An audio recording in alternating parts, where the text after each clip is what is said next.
Okay, well, you guys, I wanted to introduce myself first. If you're on our team, the Well team, then you know that I'm your Diamond Upline, one of your Diamond Uplines, Becky Page. And I have the great privilege today to interview one of our Diamond-Sapphire uplines, Jenn Hawkins. So if you're under me, it goes myself, then Andrea Mitchell, Rosalind Payne, Celeste Gwynn, and then Jenn. So Jenn is like our great, great, I won't say grandmother, I'll say godmother,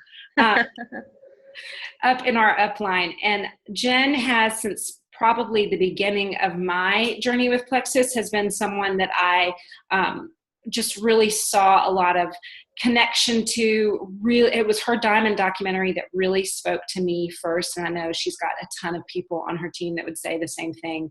So I'm feeling really, really privileged to interview Jenn this morning, and I've got some questions for her. So first of all, good morning, Jenn. How are you? Good morning. Great. Thanks for having me on. Such an honor, and I love seeing you. So happy to do it. Thanks, girl. Okay, I'm going to jump in.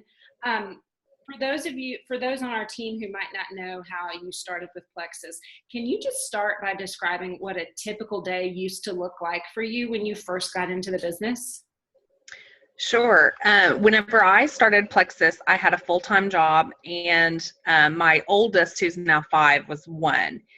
And so it was, I would get up in the mornings and get to work, and I wouldn't even see Pepper. So my husband worked at an Air Force base, and so she went to the daycare at his base.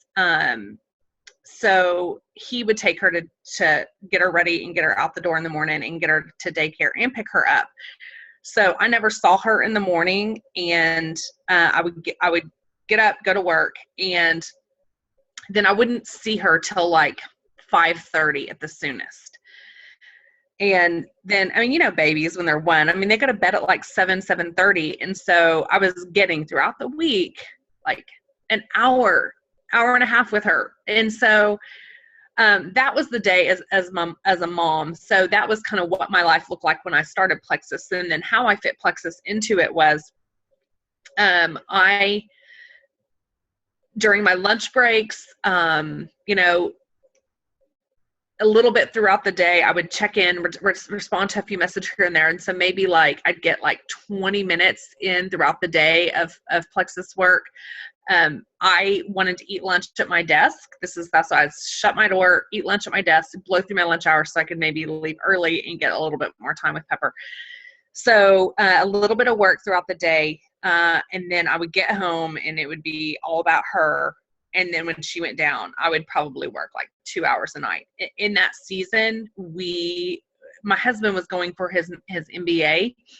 So, I mean, we joke about it now. He was like, this MBA, this is what's going to make a difference for our family's future. And so he finished it. He just finished it in May of this last year. So, which was he was going to finish it, even though it was something that like, that's not really what's going to change our future right now.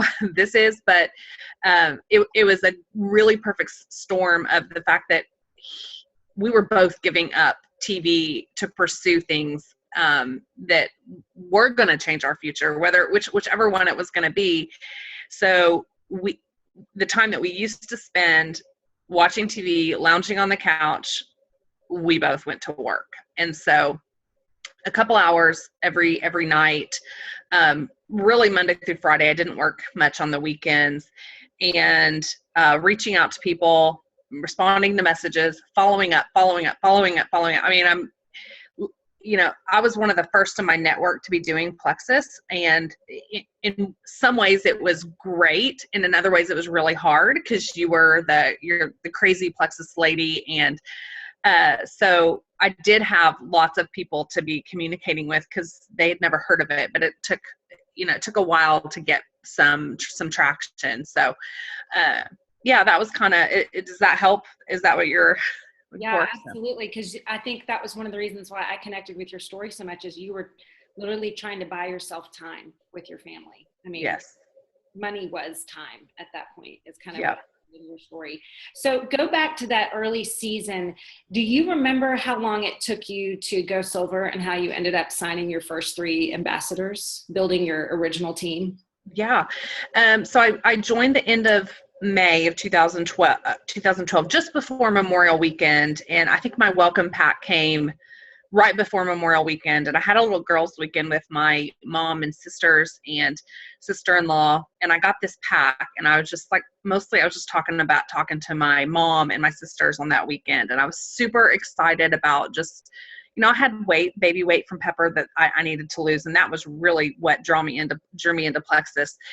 But I started to get excited when I found out that we didn't have to host parties with Plexus. When I started getting excited that this could be, that if these products work for me, if they really work and I believe in them, that I thought this could be a way for me to be a stay-at-home mom. So I was excited, but I was super hopeful, very optimistic. So I hadn't even tried the products yet on this weekend. And so I had already started building this buzz with my mom and my sister-in-laws. And they actually thought I was kind of crazy. And if you ever get a chance to hear my mom's story, her perspective of this story is really pretty cool. But she was my first ambassador, and she says, she loved me more than she hated network marketing. And that's a whole nother story in itself, which is kind of interesting. But she was my first ambassador, and even in her mind, she was like, poor Jen. Jen is going to be so disappointed. She's going to be disappointed in these products. She's going to be disappointed in this business that she thinks that is going to bring in money, because all she had seen was people lose money over and over and over and over again in network marketing. And again, that's a whole nother story that needs to come from her. But so she was my first ambassador. And then I ended up going silver that June, about 3 weeks into my product use. So it was about mid-June. I had officially fallen in love with the Plexus product. So I started talking to more people about the products, and I went to the people that I did life with, the people that I had influence with, the people that trusted me, that loved me, that knew me, that I didn't want to do this without them. And they either jumped on board as a customer or as an ambassador. And that's when Celeste came on board as a customer.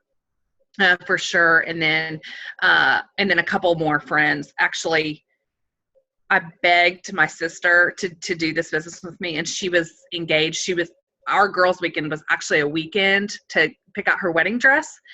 And so, cause she was getting married in September or the end of August. And she was just like, no, this is your thing. I don't want to do it, but I have a friend that I think that you should talk to. So her friend Amanda actually ended up being one of my third ambassadors, making me silver, and then one of my best friends as well. So I went silver that first full month, and they were all people that I was talking to that either needed the products, needed the opportunity, or they just loved me and they wanted to support me. So about a month to go silver. And I love that you remember, signing your mom up, and then the other 2 people that you did sign up to go silver.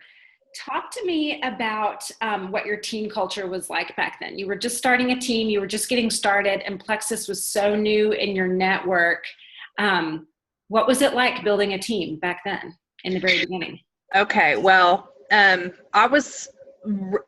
hadn't caught the vision for what this was really. This is my first shot at network marketing. And again, if you hear my mom's story, you'll kind of know why. But I wasn't really like, I'm going to build a huge team. When I looked at the compensation plan, I remember I thought, that emerald is really cool. And that's the kind of money that I would never, ever, ever make at the job that I'm currently at, even if I stayed there for the rest of my career, with annual increases, just normal raises, legitimate, reasonable promotions. Because if you don't have I worked for an oil and gas company. I wasn't an engineer. I had a finance degree, but I wasn't a CPA. There was a cap on how far I could go in that industry. And realistically, I never would have made Emerald income. And I could see on that compensation plan that, you know what, I think I could do that in like 5 years. So I really wasn't in a race with myself. I was just like, I'll do it. I just don't know when. And I'm okay that if it takes me 5 years or however long, because again, I could have worked for the rest of my career. I could have worked 30 more years at that company and never achieved that the income level that Emerald would bring. So I wasn't like gung-ho, I see this, I'm building a team. It was more, I want to get to that $1,000 a month so I can be a stay-at-home mama. That was my first like vision. Now that changed when I could see it happening, but I was so focused on customers and that getting that PV, because that's where the quick money was for me. And I knew that the rest would come, but I needed to get to that $1,000 a month quickly. And that happened within about 4 months. So, and then Cody gave me that green light to quit my job. And I did that about 7 months later, just stayed on through the holidays. You know, I had all this vacation and, you know, that paid time off. So, my team culture, I mean, again, I didn't know what I was doing. I didn't have all I had, because my sponsor was new too, and she didn't know what she was doing. We both were learning together. We had Jennifer Pools, who's my diamond upline at the time, and she went Emerald about 8 months, I think, into my journey, maybe. But so I didn't even have really a jewel upline at that point for the first, I don't know, 8 months. There wasn't a jewel. But Jennifer Poole's Plexus team page, that's all that we had. And I didn't understand team culture. I didn't know. I was just one by one trying to treat my ambassadors like my customers, in the sense of supporting them, giving them what they needed. So maybe it was a very organic team culture. I didn't come out with a team page and this is, you know, what we're creating and we have this vision. I didn't know any better. And had I known better, or had I had a coach, I think I would have been able to do things differently. But it was all very grassroots and organic, and truly a learn while you go. I mean, jump in and we're going to figure this out. And it wasn't even, gosh, like, I mean, this blows people's mind. I think that when I started, we weren't doing welcome graphics for people. Like that wasn't happening. I don't even know if I knew of an app that you could create a welcome graphic when I started. We weren't doing rank promotion graphics. It wasn't being done. It was like one sentence. Welcome to the team, Jenn Hawkins. We knew each other from our hometown. I'm happy to have you on board. I mean, like, that was the extent of like my sponsor's welcome message, but it wasn't anything like it just wasn't being done the way we do it now. The rank promotions, it was congratulations, you went silver, way to go. You know, it was such a different thing back then. And so when I tell people the first rank promotion graphic I had for myself was when I went Diamond Emerald. Nobody ever did it.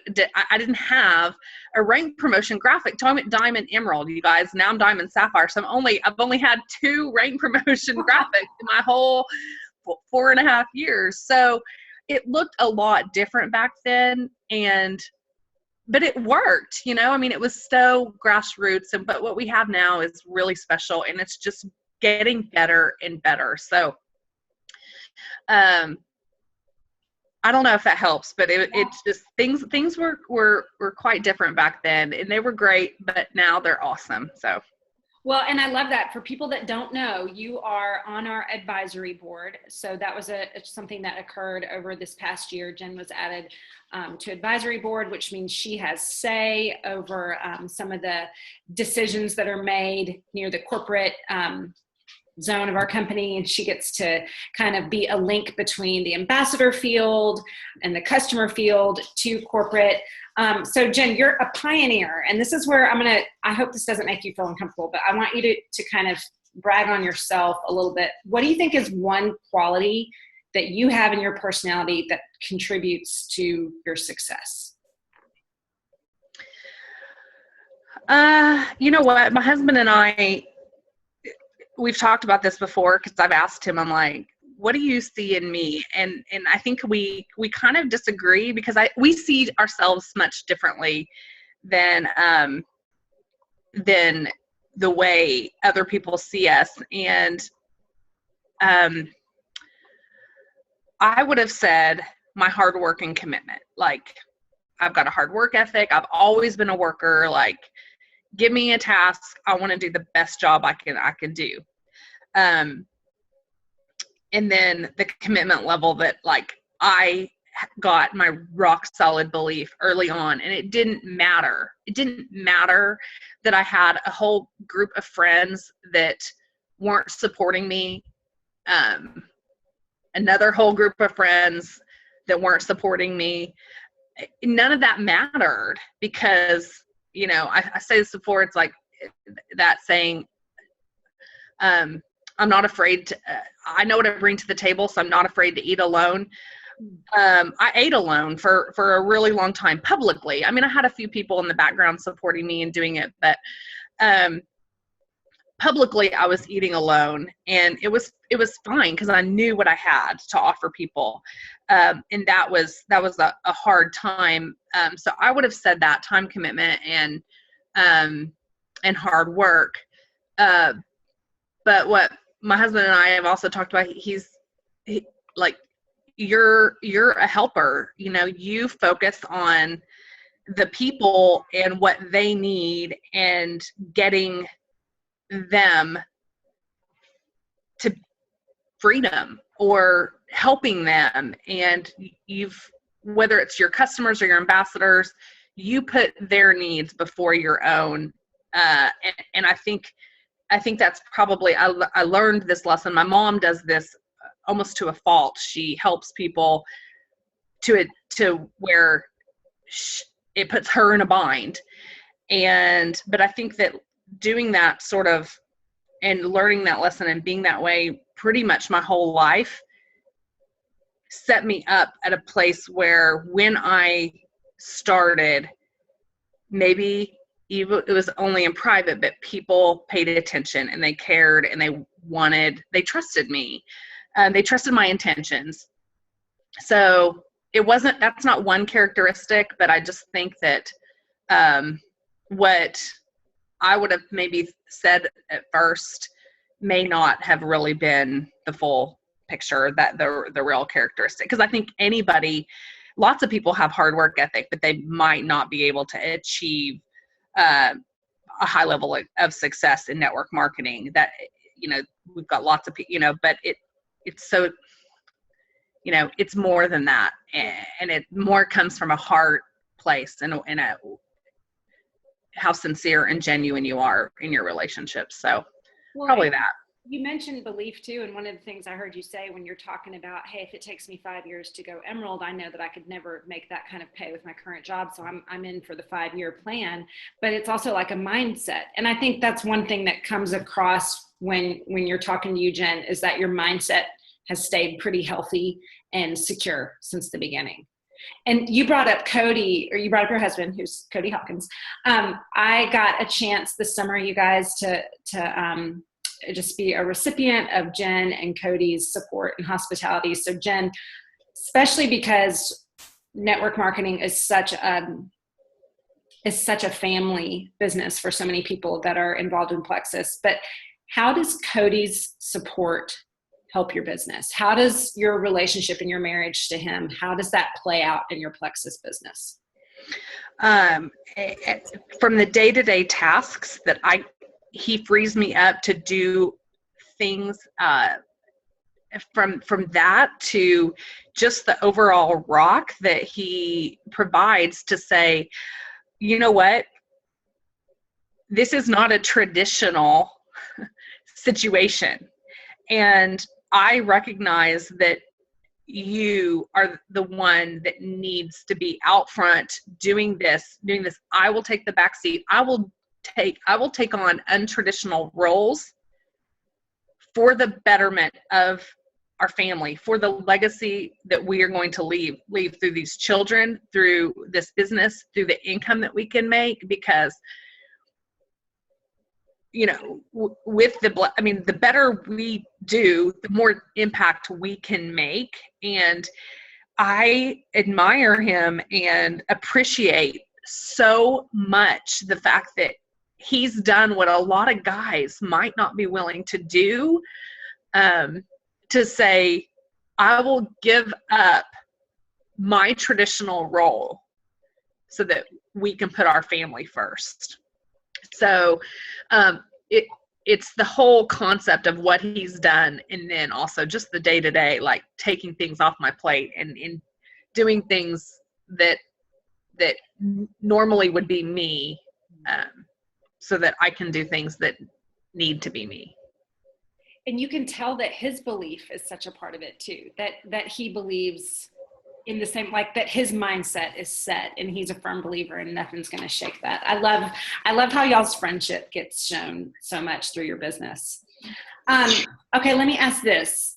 How do you coach people who tell you they're doing 5-3-1 and just aren't seeing success? This is a really hard thing to coach because it's a hard thing to say, but I have found that most of the time, if people are doing 5-3-1 and they're not getting fruit from it, it comes back to a personal growth issue or a level of influence. Like, they may not have the influence over the people that they're reaching out to, that they want or that they need or that they hope for. And the way to grow and influence is to grow as a person. So that's my question. What are you doing for personal growth? You should be doing something every single day to make yourself better so that you can add value to others. And that's how you will get them to pay attention to what you're saying. So it's not an easy thing to tell people. But if someone's putting in that activity and they're not getting fruit, it really can't come down to much else. I mean, either you're not getting to the right people, or the right people you don't have the influence with. So that's good. What has been your hardest season with Plexus?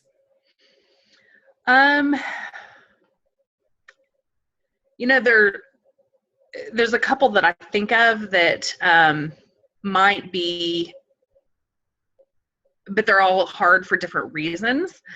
That first season, that first 8 months or so of my journey, when you kind of building it on your own, like you're getting to gold and you're doing it on your own. You don't have any runners.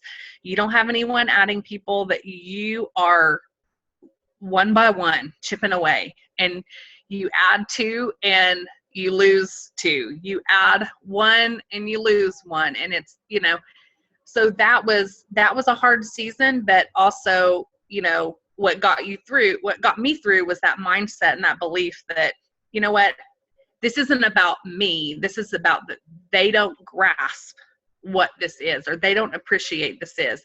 There will be people that will grasp what this is, and I have to keep going until I find them.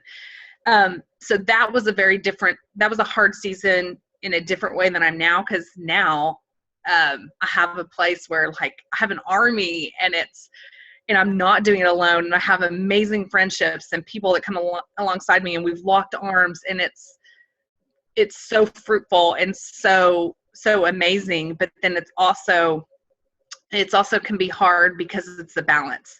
And I find that it's a hard being at this level. And please, I'm not like, don't get out of your violins. I'm not asking anyone to feel sorry for me, because I'm so incredibly grateful.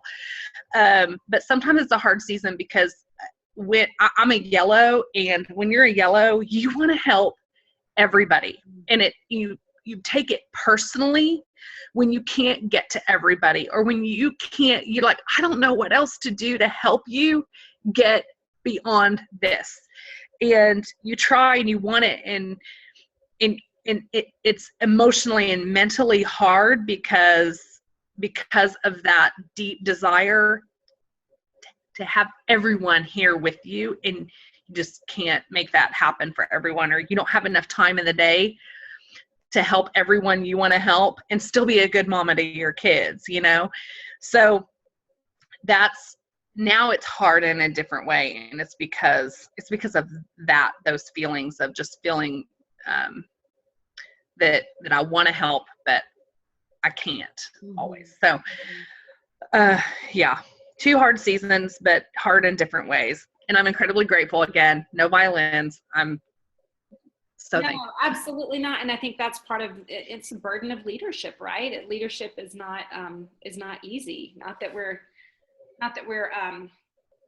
trying to get sympathy or pity or self-pity or anything like that, but it can be really difficult, especially you're a forerunner in so many ways, not only with a large team, but you're also at hard work with corporate right now to build some new, I guess we could say, some new plans for how corporate connects to the field in the future, which I know takes a lot out of your day and your months and your okay, let me see. What color personality are you? Oh, you told us that. You said you were yellow, and you mentioned too that that's definitely one of the things that Cody says that affects your business. So let me ask you this. Tell us, let's end on a really fun note. Describe the season when you guys could tell, especially financially, that this business was taking off. Tell us what it was like to go from building a team to suddenly seeing this thing expand and I'll say blow up. Yeah. So this was the memory that question takes me back to is sitting in the hospital bed after I had my second baby, Holton, and it was May of 2013. So I was almost at my year anniversary. Heather Burke joined me New Year's Eve before that, and Celeste joined in March, I believe, or maybe it was April. I think it was March. And I had both of those legs at the same time, and in crazy momentum. Celeste's momentum was obviously like crazy, but I had Heather's leg that was on fire too. And so that perfect storm, I was getting You've Got Money's like every couple minutes. I would refresh, and I was getting those You Got Money emails, those new ambassador emails, and I'm like, I don't even, and I'm like laying in a hospital bed. I just had a baby. I knew I was going to have to take a knee for a little bit. And I'm like, the power of that residual income was setting in then. And Cody and I both were like, oh my gosh. And then I tried, this is funny. So whenever I was sleeping in the other room with Holton. So, cause Cody was going to work, and I cannot even believe I even tried to do this. I was keeping notes in my phone, trying to track all my You Got Money, level 4s, counting them by name. I don't know what I was doing, but I was trying to track them because I was like, oh my goodness. I was tracking them after they announced the Leaders Retreat contest. Was that very first shopping spree. Because when they announced that shopping spree, I was like, I might be able to get that. I might be able to get that. This is a dream come true.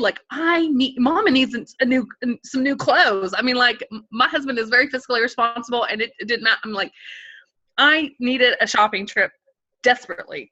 So I was, when he was a newborn, up in the middle of the night, I was trying to keep track of my points. And that year, for that contest, I was the top credit earner. And when in other jobs, I would have been on maternity leave. I would have been off working. And I was in some ways, because at that point, Cody was working full time, and I didn't have babysitter help then still. So I was able to do that, but it wasn't me. It was just that crazy momentum of my team happening all at once. And so that was when it was really that season after he was born that we were like, this is going to be huge. This is going to dramatically change the course of our financial future forever. And it's happening like right now. So I love it. I can't imagine, because I've been there. Just like you're going, are you kidding me? Are you kidding me? Is this happening? Yeah. Well, and then right after that, so it was about June, July, I had Tara Penny as a Sapphire. She's my level 1. She started and she took off quickly. So then I added a third leg that was in crazy momentum too. And it was just like, what's happening? And I was like, oh my gosh, like talk about the 21 laws of leadership and that law of the lid. I was like, I'm not ready. I don't know. I don't know what to do. I don't know how to lead these people. And I didn't even understand that, all of that. And now looking back, that hindsight's 2020, I can look back and say, why didn't I know John Maxwell? Like back then, like I so wish I would have done things differently. And I wish I would have been preparing myself for a big leadership role before I achieved a leadership role. And then because now I've had to play catch up, and I'm still playing catch up. I will be playing catch up for the rest of my life. But, so if you are watching this and you want to be a leader someday to a very large team, don't wait until you have that large team to develop those leadership skills, because then you're just playing catch up, and it's not your team won't suffer as much if you can start equipping yourself now instead of playing that catch up. So I love that. I love that. And that's the perfect note to end on. Okay, so to recap, learning about you, Jen, I'm thinking, okay, so one of the big things is that you would tell people to prepare now for leadership that's coming. Part of it was that you had this mindset and unwavering belief in the beginning. Cody saw it with you. You guys knew that your goal was to get you to be a stay-at-home mom. And so you were committed for the long haul. You knew you were a helper, and that was a huge part of your area of influence. Also, P.S., if you don't know, Jen is one of, 11 kids?